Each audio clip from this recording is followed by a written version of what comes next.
Hello students, good morning and you are welcome in online smart classes conducted by St. James School and College, Library. I, Mr. Rajesh Trivedi, delivered some topics related to biology of chapter 1 of class 12, which is plant reproduction. Okay. In plant reproduction that is in flowering plant. So in flowering plant what manner reproduces? I explain here. First of all, you look section of flower. So male part of flower is known as stamen and female part of flower is known as gynoecium, which consists of stigma, style and ovary. First of all, I explain male reproductive system, that is microsporogenesis. What is microsporogenesis? Microsporogenesis means development of pollen grains from sporogenous tissue called microsporogenesis. During microsporogenesis, following stages comes. So first of all, you studied stamen. What is stamen? Stamen consists of anther lobe, connective and filament. It is believed that connective help in conduction of water and minerals to anther lobe. When tiers of stamen is studied under microscope, to look this. Each anther lobe consists of two sporangium. So two anther lobe consist of four sporangium. 1, 2, 3, 4. यहाँ पर हमने केवल एक figure को elaborate किया है. इसी तरह के सेम फिगर यहाँ पे. उसके बाद फिर इस फिगर को इलेबोरेट करके ये दिखाया गया है. तो ये एग्जाम वन सेट क्या कहलाता है? Sporangium. Single anther lobe contain two sporangium.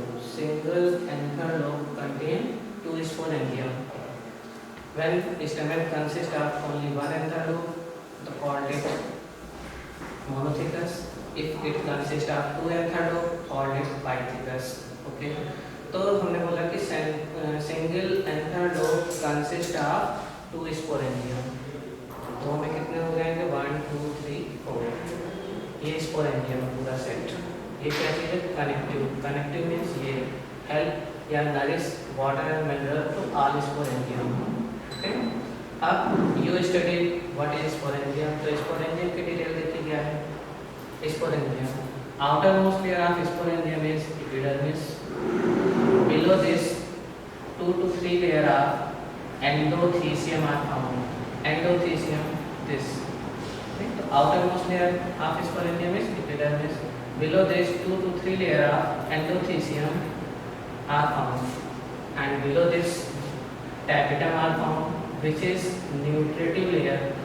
Means ये nourishment provide करती है sporogenous cells को. tapetum को nutritive cells भी कहते हैं क्योंकि जब tapetum cells डिसऑर्गेनाइज हो जाएंगी तो इनका जो मटेरियल होगा वो sporogenous cells के लिए nourishment का काम करेगा. ठीक. तो ये था हमारा स्पोरेंजियम. तो स्पोरेंजियम हमने क्या देखा कि outer layer is epidermis. Below this 2 to 3 layer of endodermis are found and below this tapetum. Tapetum is a nutritive layer and inside the tapetum the sporogenous cells are found. Sporogenous cells after meiosis and then mitosis changes into pollen grains. पहले meiosis होगा then mitosis होगा. तो first of all I explain sporogenous tissue. तो आप ये imagine कर लीजिए कि sporogenous tissue after some time converted into sporogenous cell. प्रत्येक स्पोरोजेनस टिश्यू जो है वो स्पोरोजेनस सेल में कन्वर्ट हो जाएगा. फिर स्पोरोजेनस सेल में मियोसिस होगी. Meiosis MEIO meiosis. After meiosis tetrad spore are found. These tetrad spore after some time become separate called it pollen grains. Means ये हुआ कि जो स्पोरोजेनस टिश्यू थी वो स्पोरोजेनस सेल में कन्वर्ट हो जाती है after taking nourishment from tapetum. These sporogenous cells divide meiotically and form tetrad microspore, and these microspores become separate and called a pollen grain. What is pollen grain? Pollen grain of this pollen grain. It is a small spherical structure which its outer layer is exine and its inner layer is intine. pollen grain की जो outer layer होती है उसको exine कहते हैं, inner layer को intine कहते हैं. exine जो होती है, exine consist of sexine and nexine. यानी अगर माइक्रोस्कोप स्टडी की जाए exine की तो exine also consist of sexine and nexine. Next, exine is also made up of sporopollenin. यानी the chemical nature of exine is sporopollenin. Exine is sporopollenin, but intine is consist of pectocellulose. फिर से एक बार देखते हैं, pollen grains it consist of outer exine which is rough and inner intine which is smooth. The chemical composition of exine is sporopollenin and the chemical nature of intine is pectocellulose. Exine is also consist of sexine and nexine. Okay. फिर when nucleus of pollen grain divide mitotically, divide mitotically and form one smaller and one larger nucleus. Smaller nucleus called generative nucleus and larger nucleus called tube nucleus. Smaller generative and large tube nucleus. Tube nucleus में कोई भी division नहीं होता, लेकिन generative nucleus एक बार फिर से mitotically divide होती है और बनाती है two male gametes, that is ये टू मेल गैमेट्स. और इसको आप क्या बोलेंगे? Tube nucleus. ये ट्यूब न्यूक्लियस हो गया और ये male nucleus.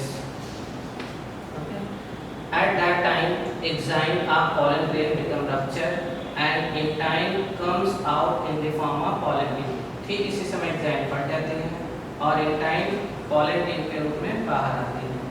All nuclei with cytoplasm enter in pollen tube. Okay, so by this manner microsporogenesis process is completed. तो microsporogenesis में हम क्या लिखेंगे? पहले देखना है कि definition लिखनी चाहिए क्या है कि development of pollen grains from sporogenous tissue called it microsporogenesis. It completed under following step. फिर आप स्टार्टिंग कर दीजिए कि male part of flower is stamen, group of stamen called androecium. Each stamen consists of antherlobe, connective and filament. When TS of antherlobe is studied, it consists of four sporangium, and each sporangium consists of following histological manner. Outermost layer is epidermis, below this 2 to 3 layer of endothelium, and innermost layer is tapetum. Tapetum is nutritive layer. Below this sporogenous tissues are formed. Sporogenous tissue after taking nourishment from tapetum and converted into sporogenous cell. Nucleus of sporogenous cell divide meiotically and form generative nucleus, and sporogenous cell, nucleus of sporogenous cell divide meiotically and form tetrad spore. These tetrad spore become separate called pollen grains. Pollen grains consist of exine and intine. It is a small spherical structure. The chemical nature of exine is sporopollenin and the chemical nature of intine is pectocellulose. Exine is also consist of sexine and nexine.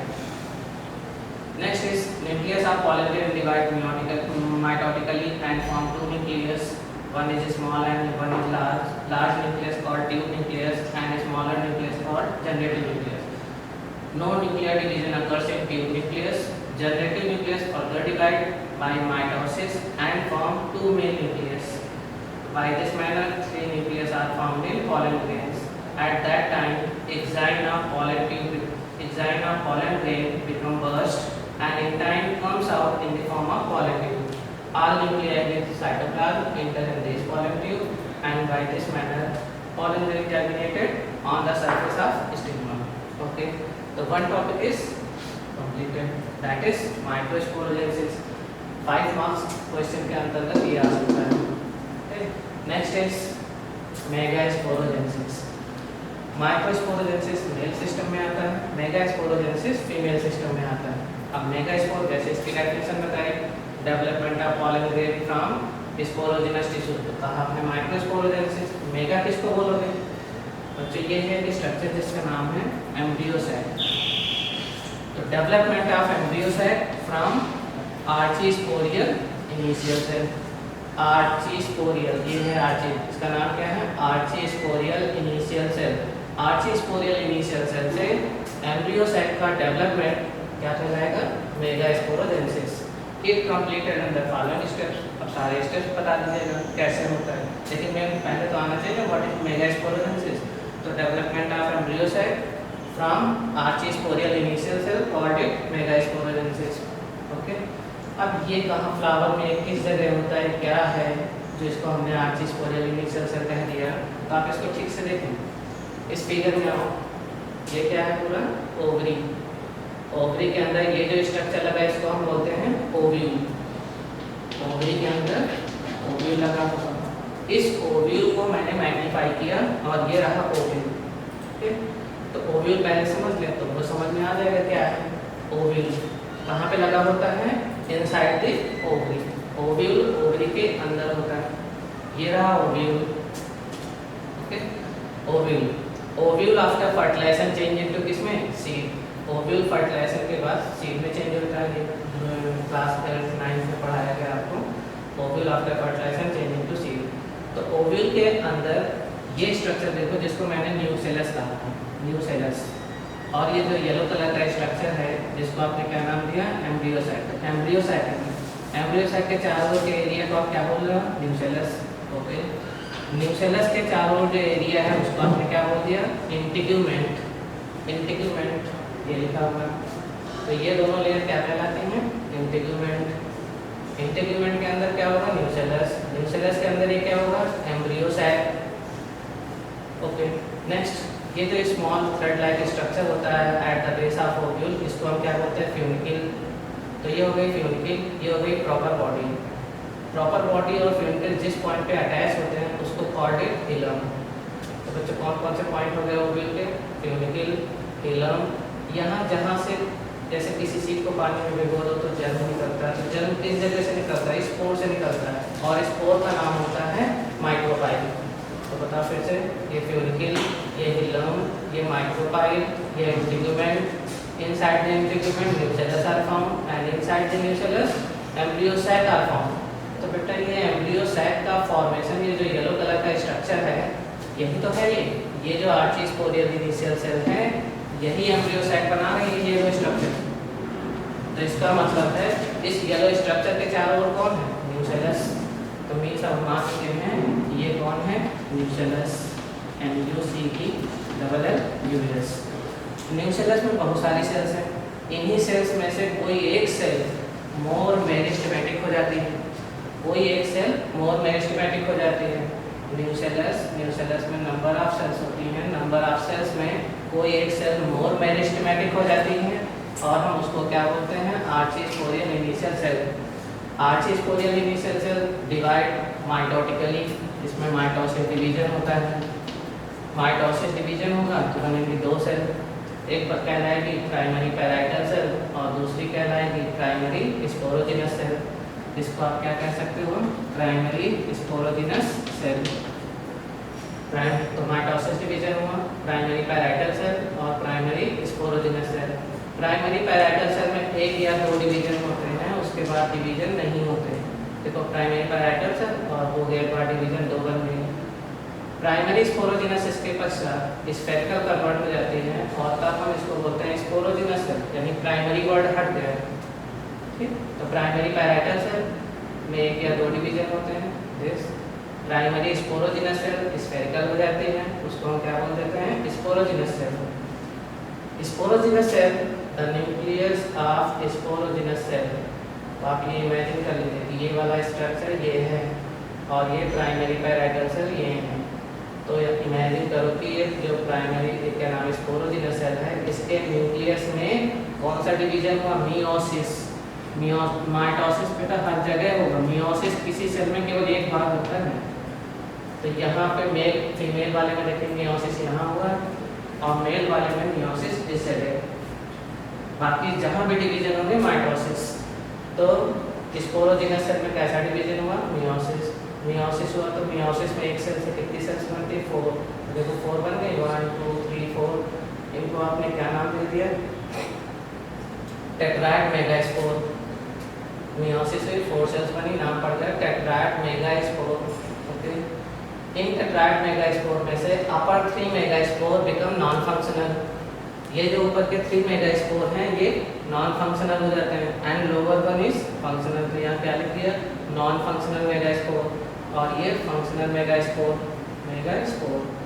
अब इस functional megaspore को मैंने बड़ा कर लिया, ठीक, functional megaspore है ये।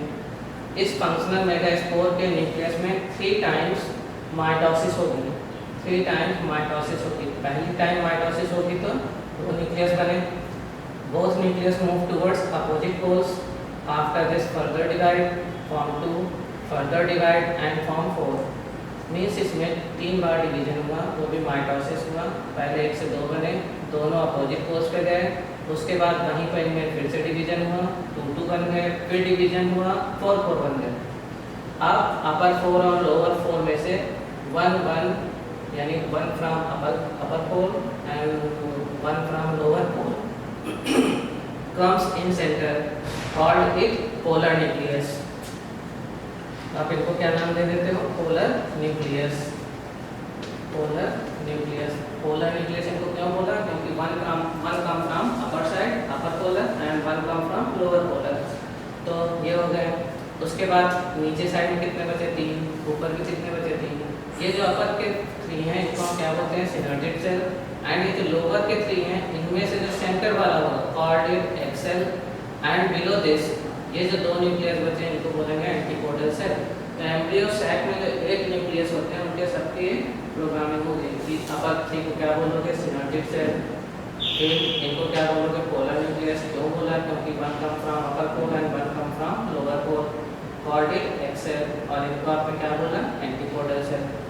फिर बोथ न्यूक्लियाई यानी पोलर न्यूक्लियस आपस में फ्यूज हो जाते हैं और बनाते हैं secondary nucleus. Secondary nucleus 2 nucleus के फ्यूजन से बनता है, इसलिए ये डिप्लॉयड होता है। बाकी सब haploid,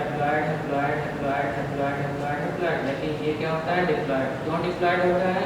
because it form by the fusion of 2 polar nucleus. This whole structure is known as embryo sac. तो आर्ची स्पोरियल सेल से किस तरह से एम्ब्रियो सैक बना है, ये जो स्टेप्स हैं यही आपको कॉपी करने हैं। कैसे कि आर्ची स्पोरियल सेल से divide mitotically and form primary parietal cell and primary sporogenous cell. Primary parietal cell divide 1 or 2 times and primary sporogenous cell become spherical, called it sporogenous cell. Nucleus of sporogenous cell divide meiotically form tetrad spore.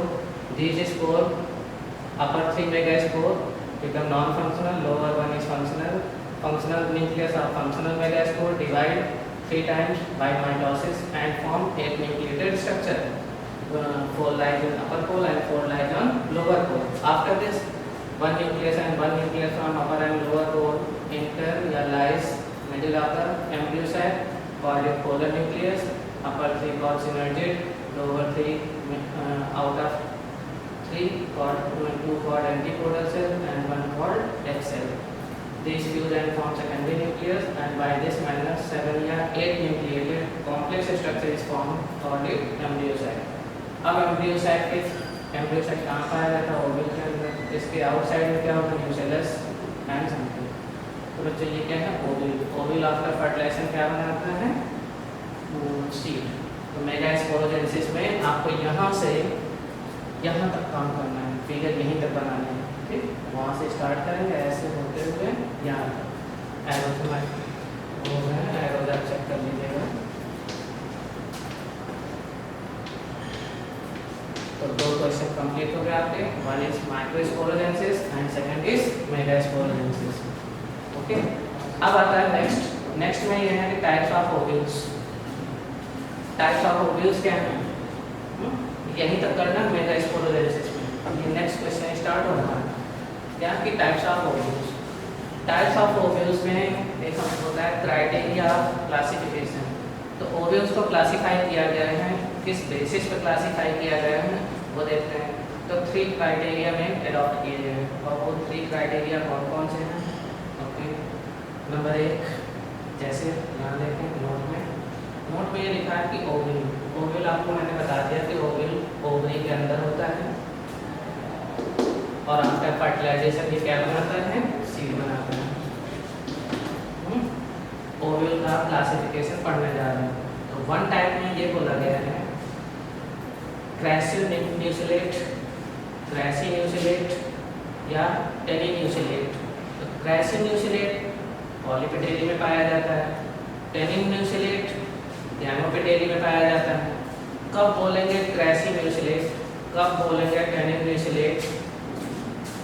बच्चों अगर nucellus well developed हो तो उसको बोलोगे क्रैसी। और nucellus क्या होता है मैंने यहाँ बताया कि अगर न्यूसेलस वेल डेवलप्ड होगा तो कॉल्ड इट क्रैसिन्यूसिलेट, और अगर न्यूसेलस पुअरली डेवलप्ड होगा, ये नहीं कि एक्शन हो, पुअरली डेवलप्ड होगा तो कॉल्ड इट टेनिन्यूसिलेट।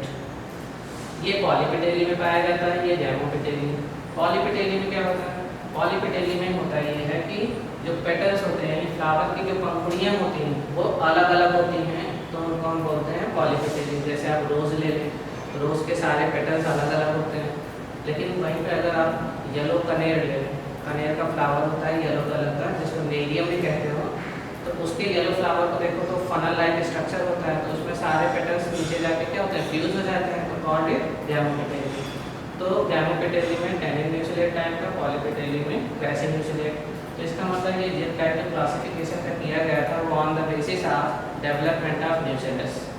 न्यूसेलस के डेवलपमेंट के बेसिस पर ये 2 टाइप्स बताए गए हैं। नेक्स्ट क्राइटेरिया क्या है? On the basis of number of integument. ये क्या चीज़ है? इंटीग्यूमेंट। जैसे यहाँ पे 2 इंटीग्यूमेंट शो कर रहे हैं, ठीक। इंटीग्यूमेंट आफ्टर फर्टिलाइजेशन क्या बनाते हैं? इंटीग्यूमेंट आफ्टर फर्टिलाइजेशन बनाते हैं सीड कोट। क्या बनाते हैं? Seed coat. सीड कोट मैंने यहीं कहीं लिखा था, ये सीड कोट क्या होते हैं? सीड कोट कौन बनाता है? ये कंफर्म हो गया कि इंटीग्यूमेंट सीड कोट बनाते हैं। सीड कोट जो होते हैं consist of 2 layers, testa and tegmen. तो बच्चों यहाँ पे देखो इंटीग्यूमेंट की 2 लेयर्स हैं, जिसको आप आउटर इंटीग्यूमेंट कह सकते हैं, इनर इंटीग्यूमेंट। आउटर इंटीग्यूमेंट से किसका फॉर्मेशन होगा? आउटर इंटीग्यूमेंट से इसका, और इनर इंटीग्यूमेंट से टेगमा का होगा। तो इंटीग्यूमेंट तब ओव्यूल को नेक्स्ट क्लासिफिकेशन किया गया on the basis of integument. अगर एक इंटीग्यूमेंट होगा फ्लावर में तो कॉल्ड इट यूनिटेगमिक, और अगर 2 इंटीग्यूमेंट होंगे तो कॉल्ड इट बाइटेगमिक, और अगर इंटीग्यूमेंट होगा ही नहीं तो उसको बोलेंगे एटेगमिक। तो एटेगमिक टाइप का किसमें पाया गया है? सैंटेलम, दैट इज चंदन बोलते हैं, सैंटेलम एल्बम एंड लॉरेंथस। सैंटेलम और लॉरेंथस में एटेगमिक टाइप का होता है। यूनिटेगमिक किसमें पाया जाता है? गैमोपेटेली एंड जिम्नोस्पर्म। बाइटेगमिक किसमें पाया जाता है? पॉलीपेटेली एंड मोनोकॉट। गैमो क्या होता है यहाँ बता दिया गया, जब पेटल्स फ्यूज हो तो गैमो, और जब पेटल्स फ्री हो तो पॉली। जिम्नो, ये जिम्नो भी है, मोनो भी है। ओव्यूल हो गया। ओव्यूल का जो 3rd क्लासिफिकेशन है वो ये जो लिखे हुए हैं, एनाट्रोपस, एम्फीट्रोपस, हेमीट्रोपस, आर्थोट्रोपस, कैम्बाइलोट्रोपस एंड सर्सिनोट्रोपस।